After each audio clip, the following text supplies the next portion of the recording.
is now our pleasure to introduce the guest speaker.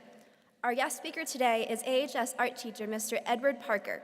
As one of America's leading painters in folk art, Mr. Parker exhibits a profound respect for history and American tradition in his works, using unique innovation to whimsically capture the complexity of modern culture. Over the course of the last 30 years, his paintings and illustrations have appeared in a plethora of books, magazines, and private and corporate collections all over the country, including Yankee Offshore, Country Home, The Washington Post, and even promotional materials for the NFL, PBS, and National Public Radio. Combining real and imagined historic events, people, and places with an exceptional sense of humor, graceful design, and refined color sense, his paintings possess extraordinary allure. Mr. Parker graduated from Andover High School in 1964 and has since received a Bachelor of Fine Arts in Graphic Design from the Massachusetts College of Art and a Master of Fine Arts in Painting and Illustration from Rochester Institute of Technology. He is a signature member of the American Society of Marine Artists. He has also received many awards for his works. These include recognition from the Advertising Clubs of Boston and New York, the Art Directors Club of New York, and the Society of Illustrators of New York. In 1986, he was elected to the Society of Illustrators.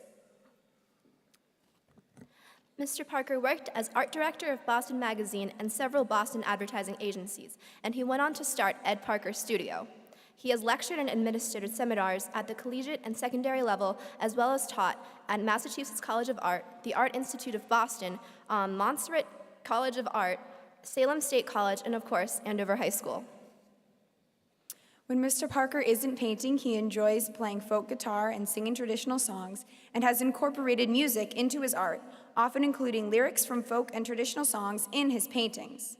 Now, it is our pleasure to welcome the guest speaker for the class of 2014, Mr. Ed Parker.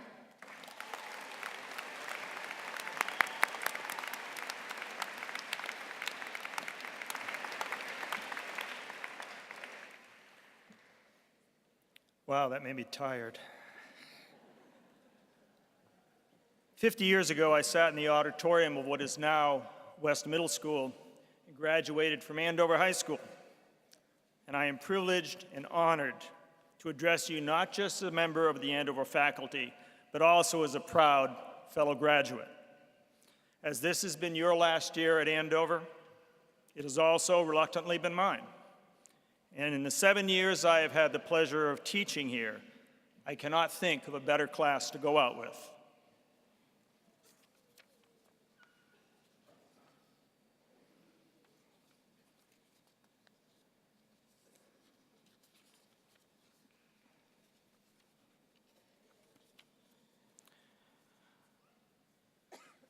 Now, most graduation speeches have a shelf life of about 5 minutes.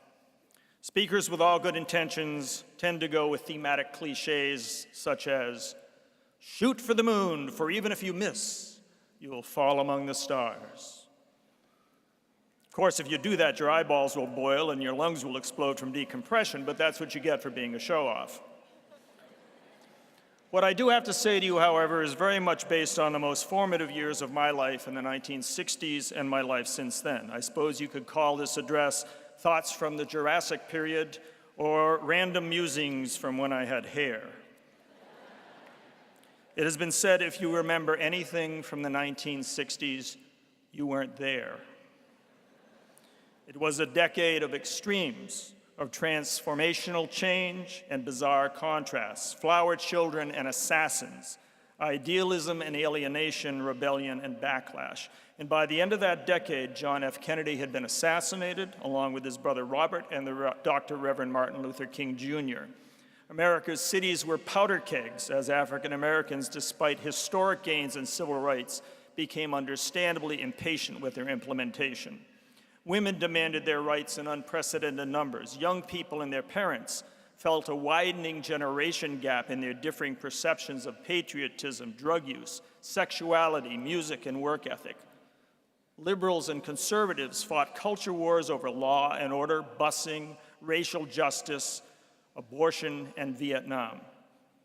All of this, plus Bob Dylan, the Beatles, Woodstock, hippies, the Summer of Love, and an astronaut on the moon. By the end of that 10-year period, I had marched, protested, completed graduate school, lost friends to drugs, suicide, and Vietnam, and I'd gotten married.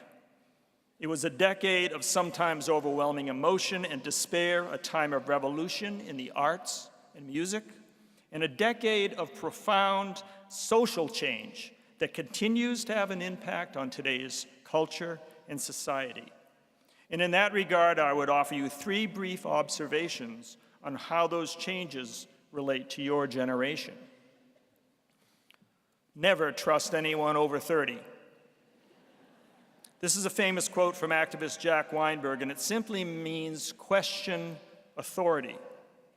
In the 60s, the vast majority of those making decisions that deeply defined our culture and our values were several generations removed from us.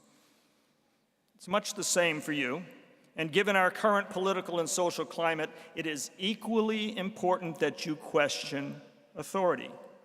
Do not complacently accept what people in authority tell you. Ask questions about motives and intent.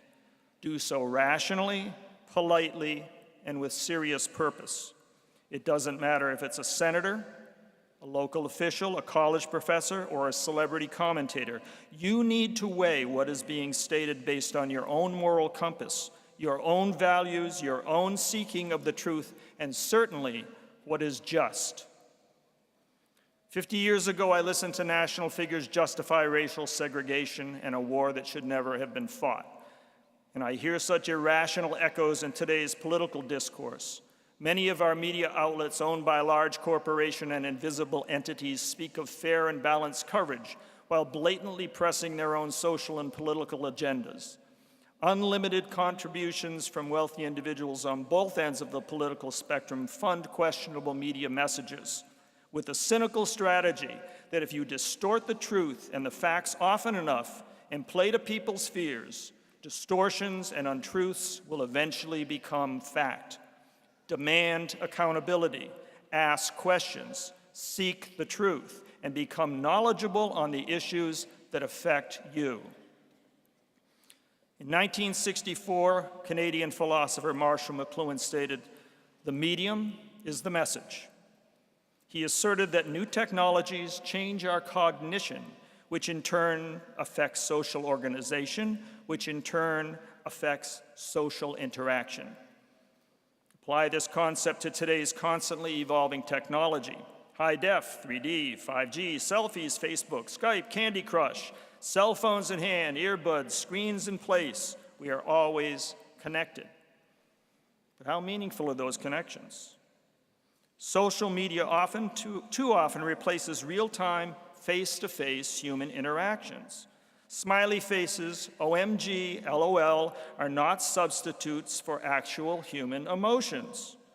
At worst, social media can be a shallow exercise in egocentric exhibitionism. Nobody wants to see pictures of your food.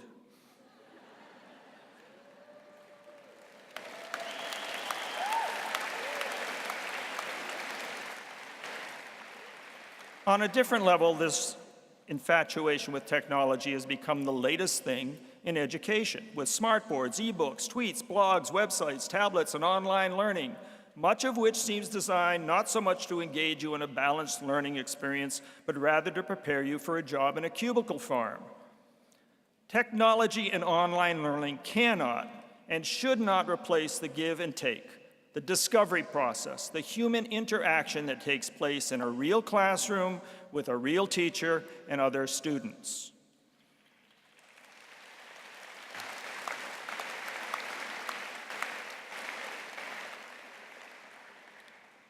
This, by the way, is not just a rant against technology by some curmudgeonly troglodyte from a different place and time. Just before I started teaching, I was a creative director of an interactive technology company responsible for overseeing the design of visual communication platforms. What I do ask, though, is that this infatuation with technology not define who you are, your self-worth, your values, your relationship, or your education. As often as possible, experience life at a human level. Unplug once in a while. Look up from the screen. Notice an actual rainbow. Listen to the ocean. Listen to each other. Turn on to what? and who is real.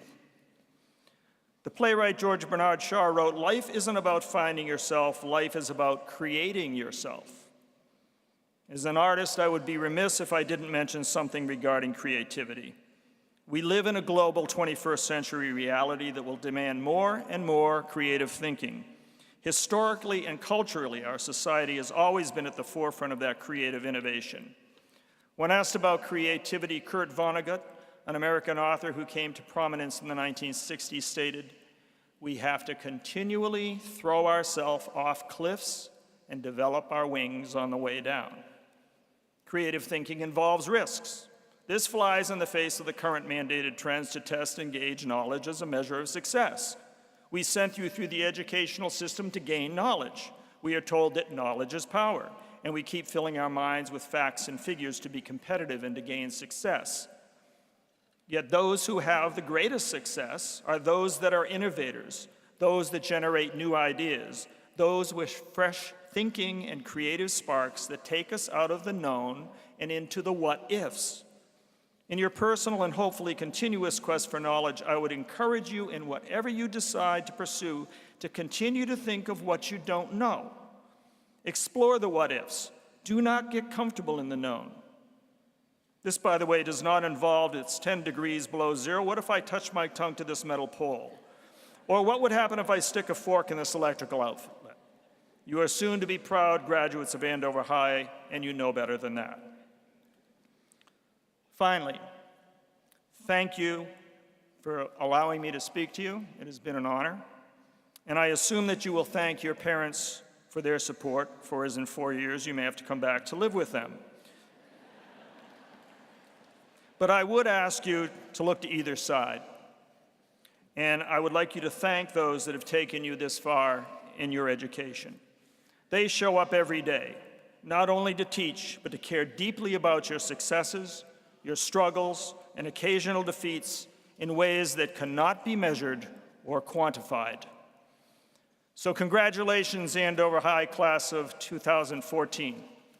I wish you shared joy in your successes, comfort from the friends and families in times of difficulties, peace on the journey.